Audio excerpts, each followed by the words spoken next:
Comment est née votre association Les Trois Fées ?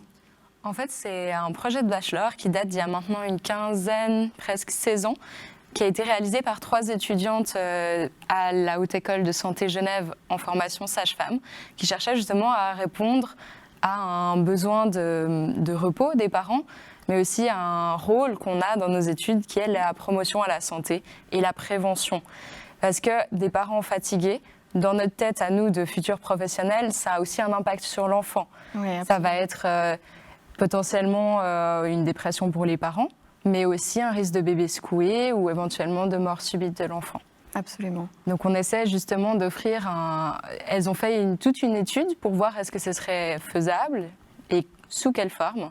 Et c'est comme ça qu'en fait est née l'association Les Trois Fées, qui propose aujourd'hui des gardes de nuit essentiellement pour des parents qui auraient des enfants qui viennent de naître, ou bien même plus grands, qui auraient besoin de se reposer une nuit, 2 nuits, ou régulièrement après être rentrés de la maternité. Et du coup, là, on a quelqu'un à la maison, on a une sage-femme, une étudiante sage-femme qui vient à la maison, qui s'occupe de l'enfant, qui va le bercer, lui chanter des chansons, qui va permettre aux parents de rester dans leur chambre et de pouvoir dormir toute la nuit. Si ça, c'est pas un luxe. Mais c'est vrai que ça fait aussi partie du truc, c'est qu'on est quand même, c'est une association qui fonctionne pas gratuitement, donc on est rémunéré.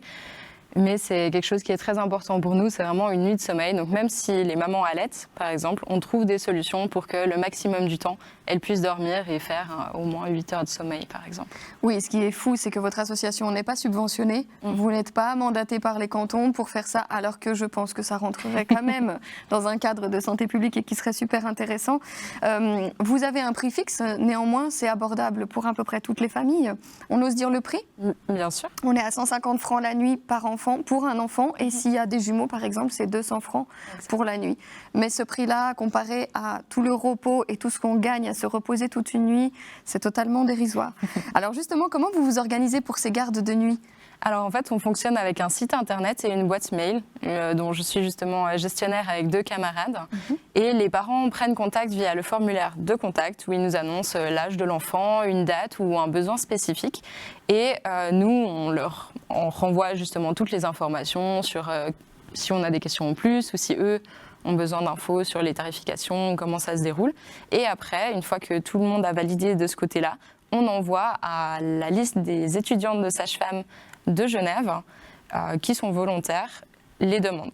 Et si elles sont disponibles ou s'il y en a une qui est disponible et motivée ce jour-là, elle peut aller faire justement cette garde.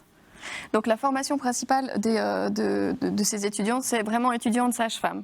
Vous avez fait déjà des stages, il y a un certain temps d'études avant de pouvoir faire ces gardes ou alors En fait, dans les statuts de l'association, c'est vraiment noté que c'est pour les étudiantes sages-femmes. D'ailleurs, c'est lié à notre mail de l'école. Donc, quand on est diplômé et que le mail est désactivé, on ne fait plus partie de l'association. D'accord. Et on ouvre à quelques infirmiers et infirmières, étudiants aussi, toujours, qui auraient fait, par exemple, des stages en néonatologie ou qui ont moins une expérience là-dedans.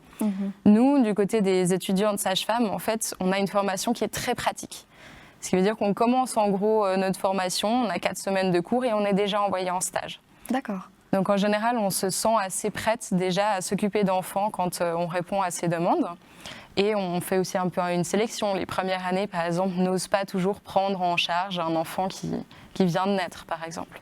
D'accord. Et vous, du coup, vous vous sentez à l'aise quand vous arrivez Oui, tout de suite je suis en dernière année de formation, donc maintenant moi, j'ai aussi l'habitude des stages, mais aussi des gardes différentes que j'ai déjà faites. Et bien justement, on vous a suivi dans une de vos missions de fée pour voir comment ça se présentait concrètement sur le terrain.